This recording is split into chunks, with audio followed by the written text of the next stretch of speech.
Pay attention to this CCTV footage. March 19th, 2:38 p.m. A delivery truck pulls up to a white two-story house on the edge of Lawton, Oklahoma. The driver steps out. Brown uniform. Package under his arm. Scanner in hand. His name is Darnell Simmons. 35 years old. Father of 3. 9 years with the same company. This is stop number 41 on his Tuesday route. He walks to the front door.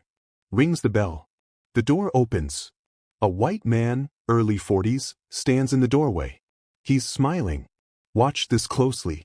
He gestures inside. Invites Darnell in. Darnell hesitates. 2 seconds. Then he nods. He steps through the doorway. The door closes behind him. That's the last time anyone sees Darnell Simmons alive. What you just watched is 14 seconds of footage from a neighbor's security camera across the street. 14 seconds. That's all we have.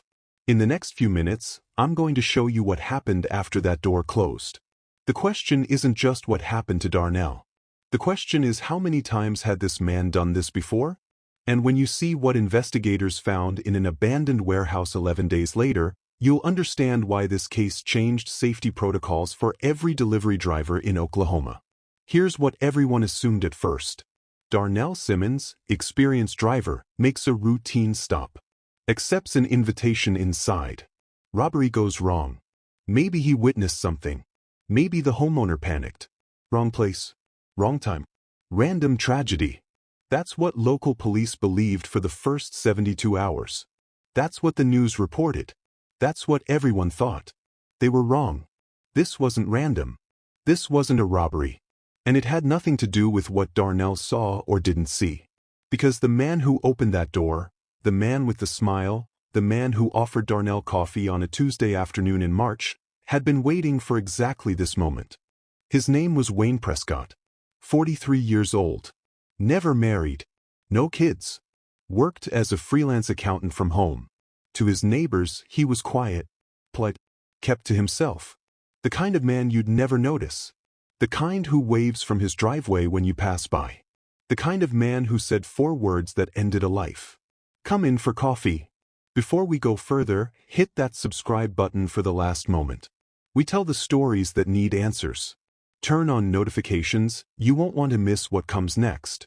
Let me tell you about Darnell first. Because he deserves that. He deserves to be more than a victim in a case file. Darnell grew up in Tulsa. Graduated from Memorial High School. Worked construction for 6 years before landing the delivery job. At 24, he married his girlfriend, Tamika. At 26, they had their first son, Elijah. Then came twins, Amar and Isaiah, 2 years later. When Darnell got the delivery route, he told Tamika it was perfect. Monday through Friday. Home by 6 p.m. Weekends with the kids. He knew every street in southwest Oklahoma. Memorized the names of regular customers. Mrs. Gutierrez on Maple always had lemonade waiting for him in the summer. Mr. Hensley on Pine needed help carrying heavy packages because of his arthritis. Darnell never rushed. He took his time. 9 years. 55 stops a day.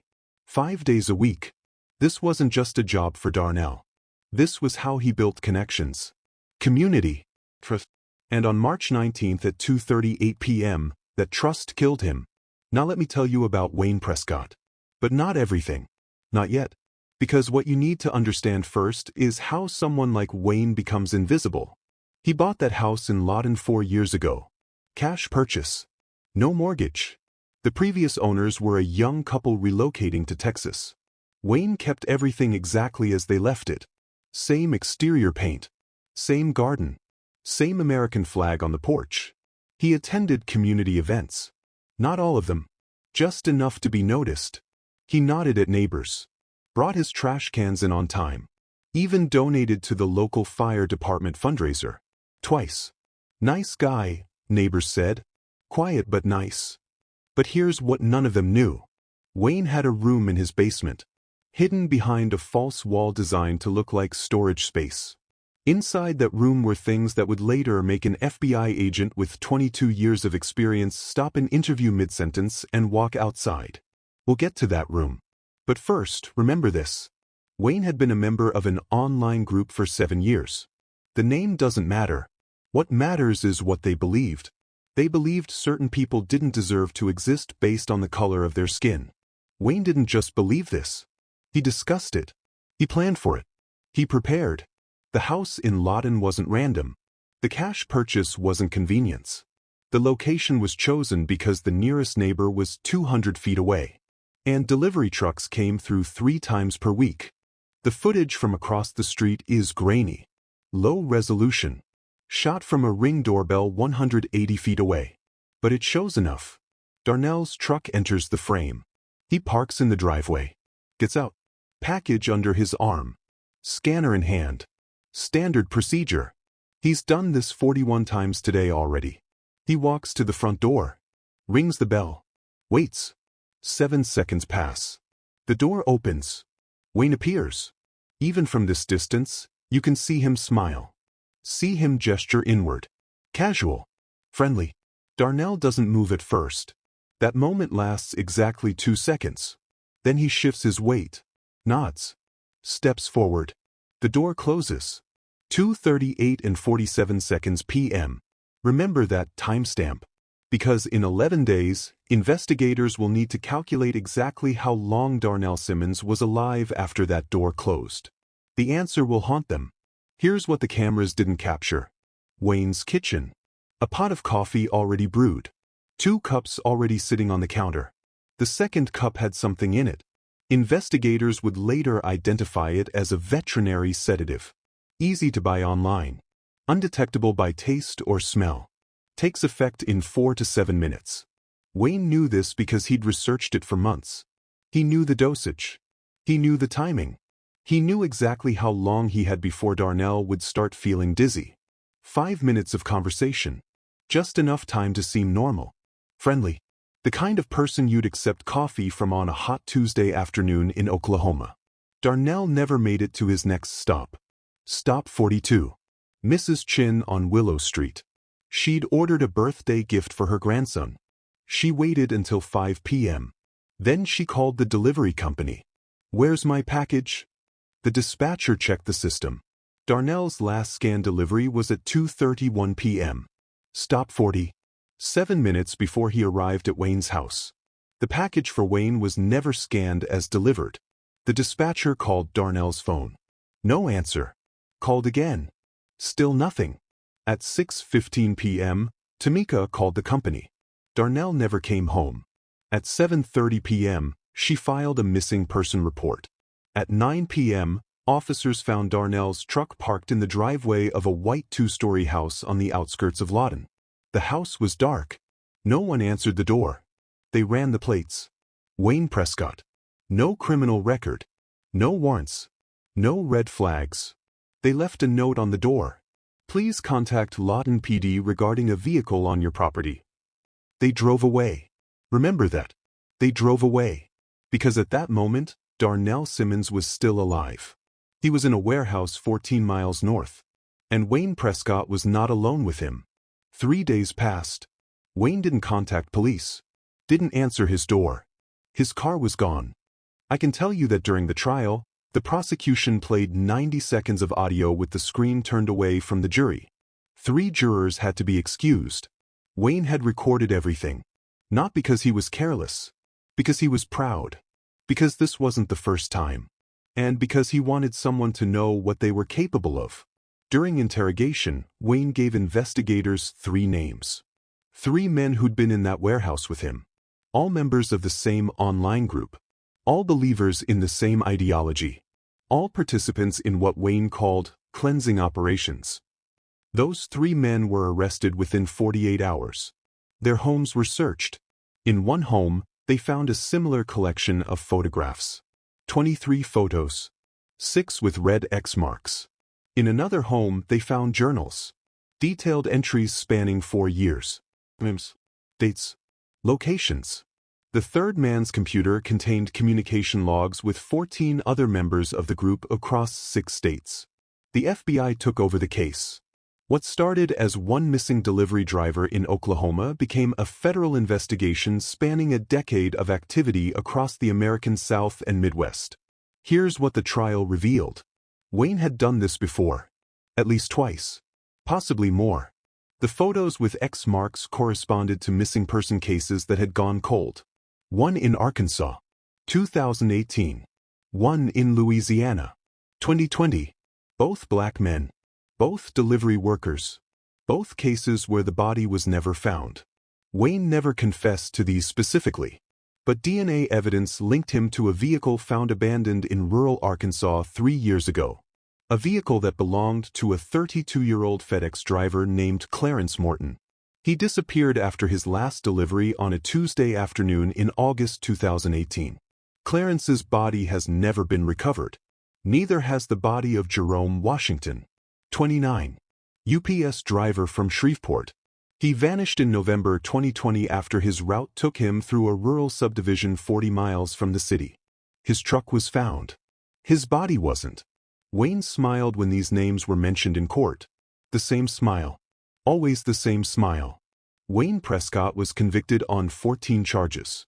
First-degree murder, kidnapping, conspiracy, federal hate crime enhancements. He received 6 consecutive life sentences with no possibility of parole. His 3 accomplices received sentences ranging from 45 years to life. But here's what the conviction cannot fix. The online group still exists. Different name now. Different platform. But the same 14 members in 6 states that investigators identified have never been charged. The evidence was circumstantial. The communication logs suggested knowledge, but not participation. They're still out there. Still planning. And delivery drivers still make stops at houses in rural Oklahoma every single day. Darnell Simmons gave one interview after the trial. Just one. She said she thinks about March 19th constantly. She thinks about the 2 seconds Darnell hesitated on that porch. She thinks about what would have happened if he'd said, "No thank you," and walked back to his truck. She thinks about the 47 stops he made before that one. How every single homeowner had been kind, normal, human. She thinks about how 9 years of positive interactions taught her husband to trust, to see good in people, to accept a cup of coffee from a stranger on a hot afternoon. She said the hardest part isn't the grief. The hardest part is raising 3 children to be open and kind in a world where that kindness can kill you. Elijah is 11 now. He wants to be a delivery driver like his father. Tamika doesn't know how to tell him no. She doesn't know how to explain that the same job that supported their family is the reason his father never came home. The delivery company changed protocols after Darnell's case. Drivers are now instructed to never enter a customer's home for any reason. GPS tracking is monitored in real time. Any stop exceeding 10 minutes triggers an automatic check-in. These are good changes. They might save lives. But here's what they cannot change. Wayne Prescott spent 7 years identifying potential victims. He studied routes, learned patterns, chose locations specifically because they were isolated. He didn't need Darnell to come inside. That was just preference. If Darnell had said no, he would have waited for the next driver. Or the one after that. Or he would have found another way. Because for people like Wayne, this is an impulse. This is ideology. This is mission. And no company protocol can protect against someone who believes that ending your life is a righteous act. Remember the 14 photos with X marks? Only 3 have been connected to confirmed cases. That leaves 11.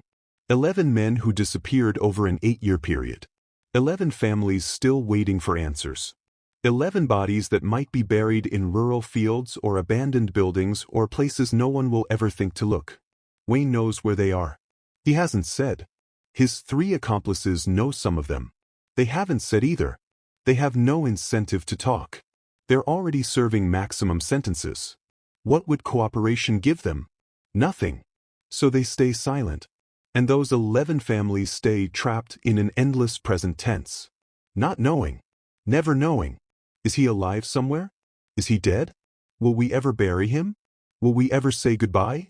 If you work delivery routes in rural America, I need you to understand something. Darnell did nothing wrong. He was friendly, professional.